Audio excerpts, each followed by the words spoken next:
Bonjour à tous et ravi de vous retrouver sur ce nouveau numéro. Il est d'origine comorienne et a commencé le rap aux côtés de son frère à l'âge de 10 ans.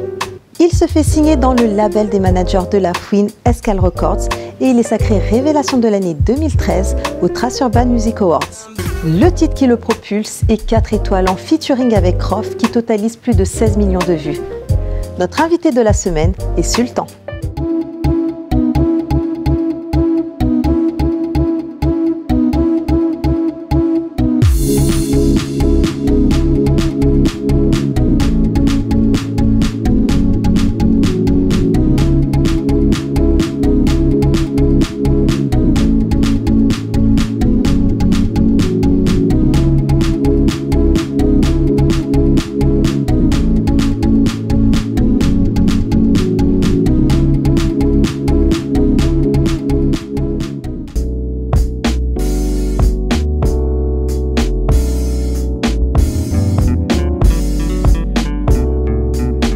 Bossoulou, toi, à la Fouji. Djema. On va donc, Bossoulou, toi, c'est ta gimmick qu'on retrouve souvent sur tes morceaux. Exactement. D'où ça vient? Bah, ça vient des Comores. En fait, c'est un peu la façon dont nos proches, mes proches en tout cas, m'appellent. On a tendance à rajouter beau souvent devant les prénoms. Et avec l'accent comorien, Sultan devient Souloutoani, donc voilà, Souloutois. Donc tu es un rappeur originaire des îles Comores, tu as grandi sur Bagneux et tu as commencé à rapper à l'âge de 12 ans avec ton frère, de 10 ans, pardon, ouais. Aux côtés de ton frère H de Lille. Exactement. Après plusieurs essais dans différents groupes de rap, vous formez le groupe Holster avec Ibrahim et tu te fais connaître dans l'underground, en 92 d'ailleurs. Est-ce que tu peux nous expliquer un petit peu ton parcours? Bah, mon parcours, à l'âge de 10 ans, il y avait mon grand frère qui faisait partie d'un collectif qui s'appelle Instance Glauque. Et dans ce collectif, il y a eu pas mal de rappeurs qui ont réussi par la suite, comme Diams, comme Explicit Samurai. De Sayan Supakru. Voilà, exactement, Sayan Supakru. Voilà, on a retrouvé pas mal d'artistes comme ça. Ensuite, j'ai enchaîné pas mal de groupes, que ce soit dans mon quartier ou dans la ville, des collectifs, pour me retrouver en solo vers 2008-2009. Et c'est là, on va dire, où il y a eu pas mal de morceaux aussi sur Internet qui m'ont dévoilé. À l'époque où Internet était en train d'émerger, on va dire, on a commencé à se faire connaître, à faire le buzz sur des morceaux qui ont eu des millions de vues. Et à l'époque, c'était vraiment... c'était un truc de fou d'avoir des millions de vues. Complètement. Parce que les gens n'étaient pas encore habitués. Et voilà, par la suite, ensuite, j'ai fait des trucs en solo, des projets. Et j'ai signé en 2011-2012 dans le label Escal Records, oui, qui est le label des managers de la fouine, quoi. Et voilà, et aujourd'hui, je suis plus dans ce label, mais je suis toujours artiste maison de disque, oui, Sony Music, donc voilà. Donc, comment la collaboration avec les psychiatres de la rime et Rof s'est-elle faite? Donc il faut rappeler qu'ils sont aussi originaires des îles Comores. Est-ce que ça a été justement un mouvement de solidarité entre Comoriens qui s'est... Je pense que ça a beaucoup joué. Ça a beaucoup joué, le fait que je sois Comorien. Ensuite, Soprano, je le connais depuis super longtemps. On se croisait à l'époque dans les studios quand il venait sur Paris. Comme j'étais proche de DJ Scalp, qui à l'époque faisait partie du groupe Core et Scalp, oui, les Ryan B Fever, tout ça. Donc Sopra il venait souvent au studio, on a déjà eu l'occasion de parler. Ensuite, par la suite, j'ai rencontré Vincenzo, oui, et Alonso plus tard. Donc quand j'ai fait la demande pour mon album, ils ont tout de suite accepté. Ils ont répondu présent. Et voilà, ils ont répondu présent. Et en plus, j'étais l'un des rares à réussir à faire un feat avec les trois de la psychiatre, parce qu'en général, c'est soit les gens se posaient avec Alonso, soit avec Soprano. Ouais. Donc voilà, là j'ai voulu vraiment rassembler le groupe. Et Rof, c'est pareil, en fait, j'étais souvent dans son studio et c'était plus, on va dire, quelque chose d'humain avant d'être artistique, parce qu'on se rencontrait, on parlait ensemble, il me faisait écouter des sons de son album qui allait sortir, il me demandait ce que j'en pensais, je faisais de même, donc il me donnait des conseils. Et voilà, ensuite quand j'ai fait la demande pour l'album, il a tout de suite répondu présent. Alors d'ailleurs, vous avez tourné avec Rof le clip 4 étoiles, ouais, au Brésil. Ça s'est passé comment? Déjà le Brésil, c'était une idée à lui, Parce que moi, le clip 4 étoiles, je le voyais plus aux Comores. Oui, justement, oui, dans la logique. En fait, c'était un projet qu'il avait en tête déjà de clip aux Comores. Donc, on va dire, on a préféré lui laisser cette carte-là pour son projet à lui. Mais ça ne s'est pas fait apparemment, mais peut-être que ça se fera plus tard.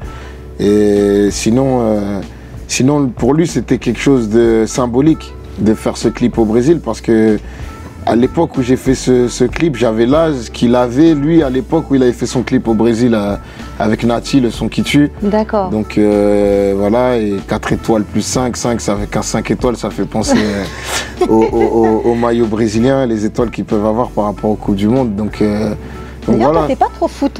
Non. T'aimes pas ça? C'est pas que j'aime pas ça, j'aime bien, comme tout le monde, suivre les gros événements, que ce soit la Champions League ou les Coupes du Monde, les Coupes d'Afrique. Mais je vais pas être à fond dans le championnat français à regarder c'est rare. Paris, Marseille ou quoi. Voilà. Tu regardes que la Coupe du Monde comme les femmes finalement. Même d'ailleurs, on a pu me voir avec... on peut me voir avec un maillot de Paris comme on peut me voir avec un maillot de Marseille. Ça crée souvent la polémique. Les gens ils s'amusent à faire des montages, à m'insulter de footix. Mais oui, je suis un footix et j'assume. Et tu l'assumes. J'assume totalement. Donc tu l'assumes. Donc voilà. C'est essentiel. J'ai pas de problème avec ça. Qu'est-ce que La Fouine t'a apporté humainement, artistiquement, en ta carrière? Il m'a beaucoup apporté parce que La Fouine, c'est l'un on va dire des rares artistes que je trouve 100% vrai. Parce que côté humainement, franchement, c'est quelqu'un qui... C'est quelqu'un qui est entier. C'est quelqu'un d'entier, voilà, exactement. Et ça se ressent dans ses musiques. C'est pas quelqu'un qui va se mettre des barrières par rapport à ce que les gens peuvent dire ou ce que les gens peuvent aimer. Il a des moments, et je me retrouve un peu dans sa façon de faire. Parce que il y a des moments, je suis dans un état d'esprit où j'ai plus envie d'être conscient. Donc ça va se ressentir dans mes musiques. Oui, et il y a d'autres moments où j'ai envie de me lâcher, où il y a mon côté, on va dire, plus festif, ou plus street qui va revenir. Oui. Donc j'aurai envie de faire les morceaux qui vont avec mon état d'esprit. Mais sinon, artistiquement, c'est un artiste aussi entier. C'est quelqu'un qui chante, c'est quelqu'un qui rappe, c'est quelqu'un qui sait jouer d'instruments de musique. Donc voilà, il m'a beaucoup appris. Et donc tu as fait effectivement partie de la team BS, donc rappelons-le, banlieue sale de La Fouine d'ailleurs. Ouais. Vous avez été rassemblés par la ONI, c'est ça?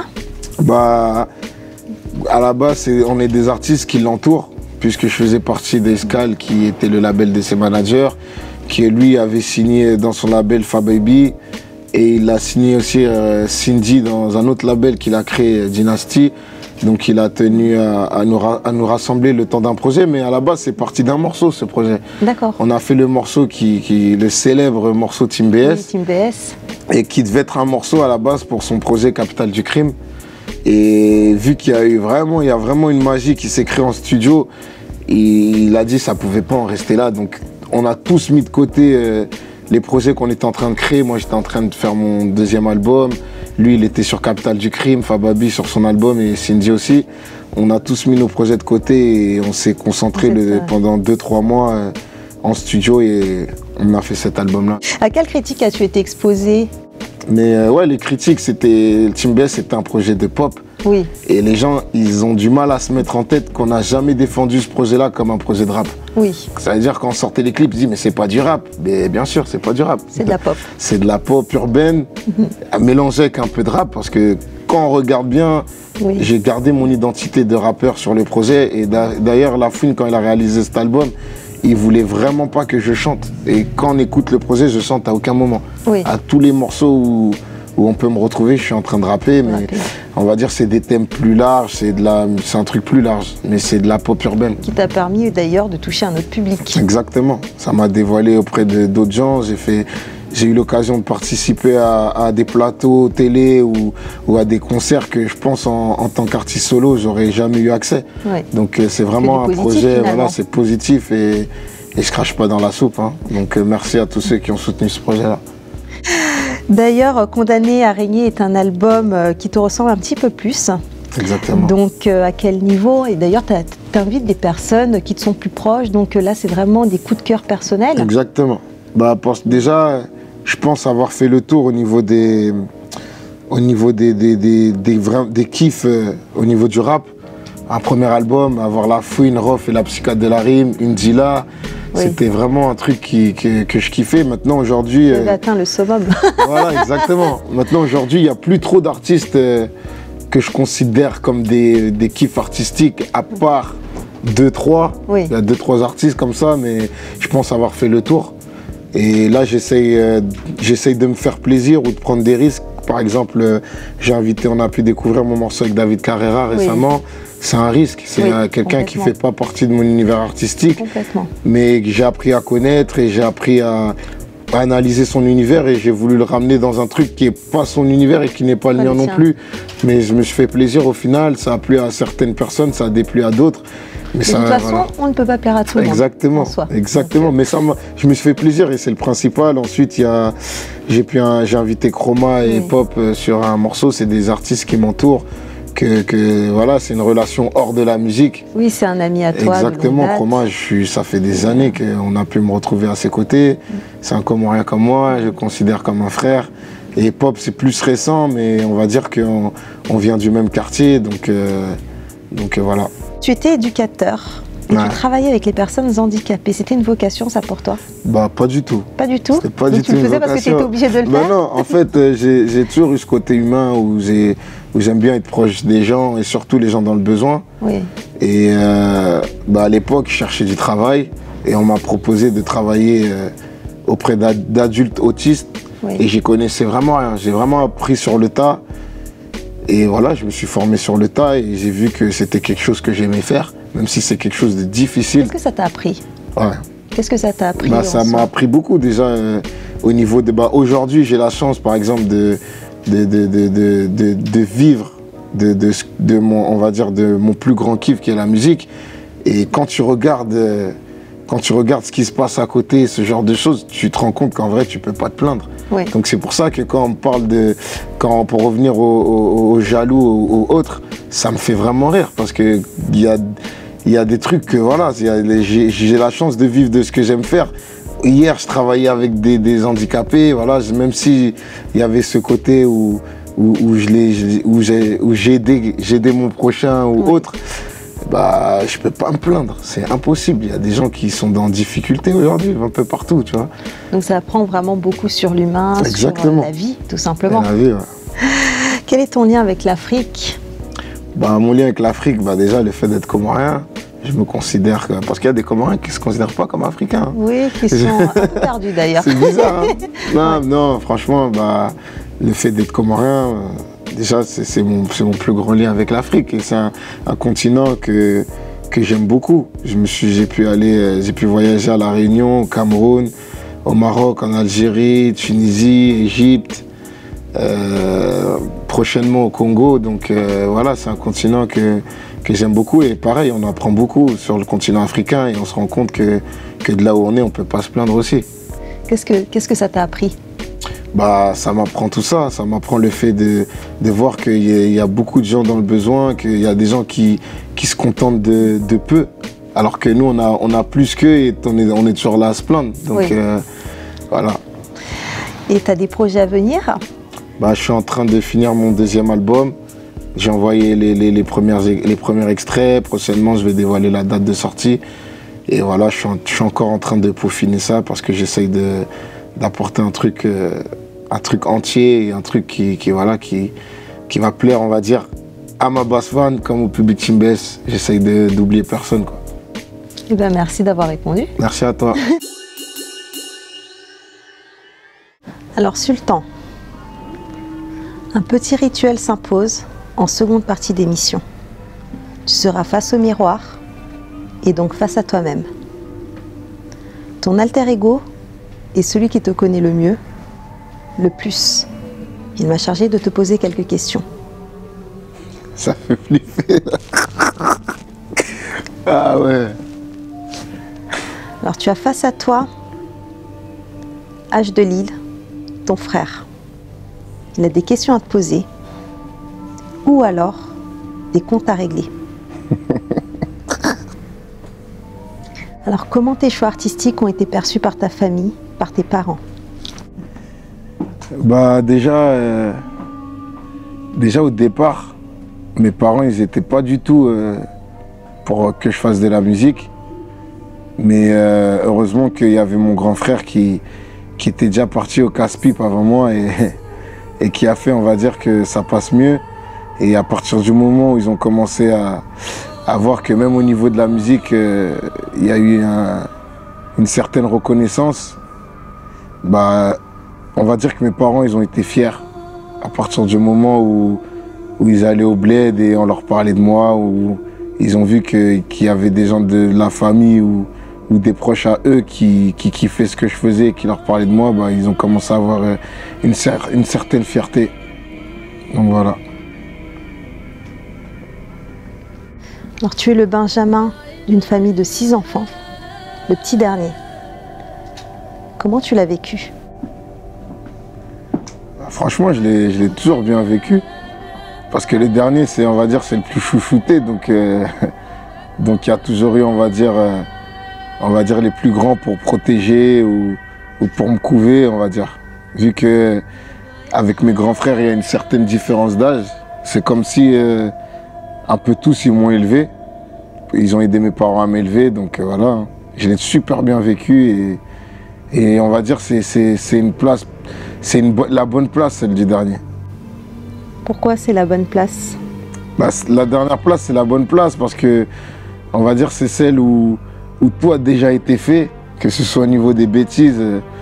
Mes grands frères, ils en ont déjà fait voir de toutes les couleurs à mes parents, donc peu importe ce que je peux faire, ils le prennent mieux parce que ça a déjà été fait par mes grands frères et aussi parce que voilà, parce qu'ils sont là pour protéger, pour me conseiller, vu qu'ils ont déjà fait. On va dire, ils ont déjà fait leurs erreurs, donc ils essayent de me guider du mieux qu'ils peuvent faire par rapport à leur vécu, à leur expérience. Donc on va dire que je suis mieux guidé. Le fait d'être dernier, t'es mieux guidé, quoi. Alors, quelle est la plus grosse connerie que tu aies faite, dont tu aies honte? Ah, ma plus grosse connerie, bah, c'est le fait pour moi d'avoir été en prison. Et c'est quelque chose dont je suis pas fier parce que faire vivre ça à sa famille, c'est quelque chose d'horrible, je pense. Surtout moi, parce que mes parents me voyaient pas du tout sous cet angle-là. Et je pense que s'ils auraient misé sur mes frères et moi, sur celui qui serait parti en prison, je pense pas que ça aurait été moi. Je pense que ça aurait été mon grand frère Amidou. Mais voilà, j'étais en prison, j'étais en prison avant lui. Donc on va dire, ça a choqué. Ça a plus choqué, ouais, ma famille.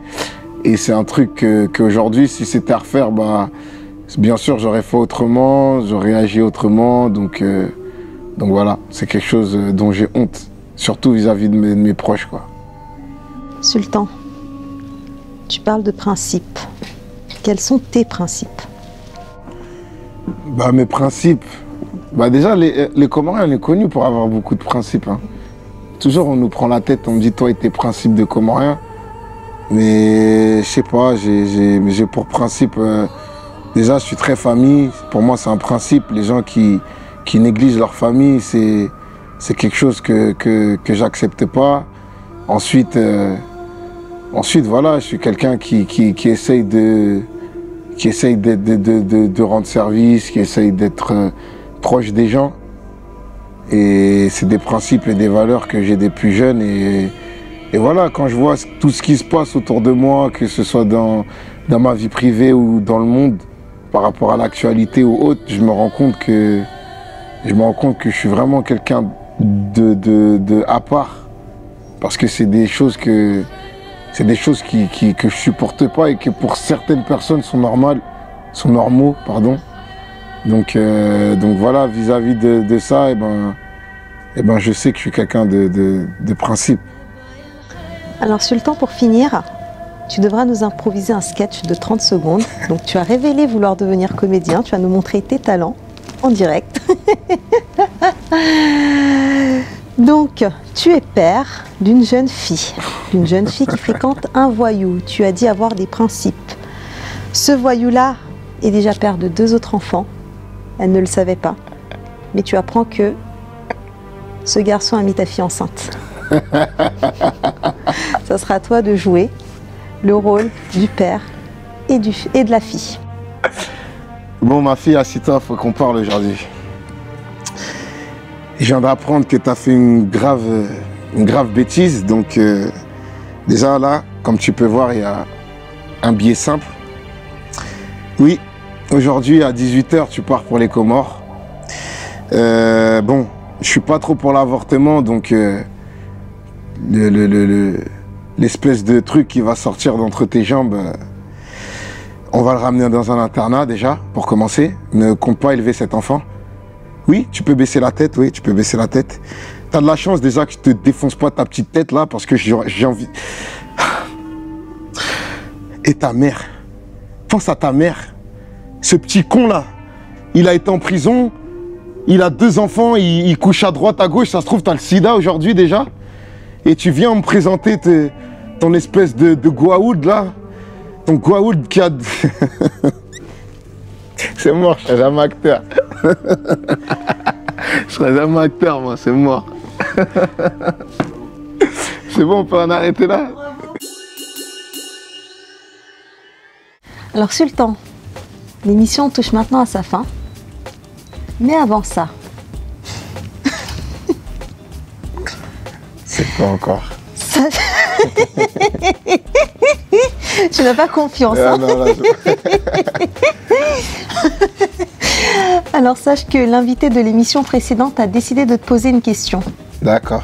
Ou alors de t'imposer un gage. Oh. Je sentais la patate. Ta mission sera d'y répondre ou de l'accomplir. Regarde, ça se passe par ici. Prochain invité, j'ai un gage pour toi. Puisque là, on vient de me poser un gage, la table de 8. J'étais super vénère. Je connaissais pas trop cette table. Mais sache que 5 x 8, ça fait 40. Voilà. Moi, je vais pas être si méchante que la personne qui m'a posé le gage. Je vais juste te demander quelle est la capitale du Tadjikistan. Moi aussi je t'aime. Ça c'était méchant.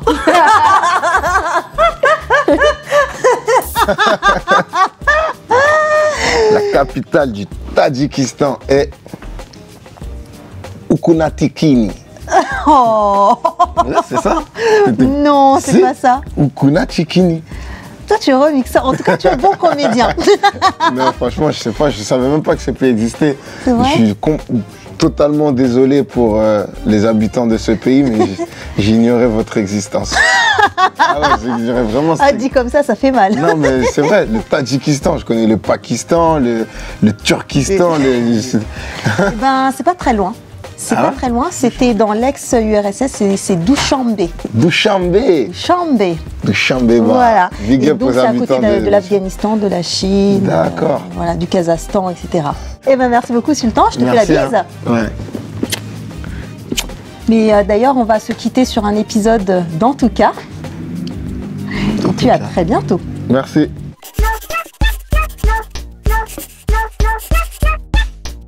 Jaja est encore en retard.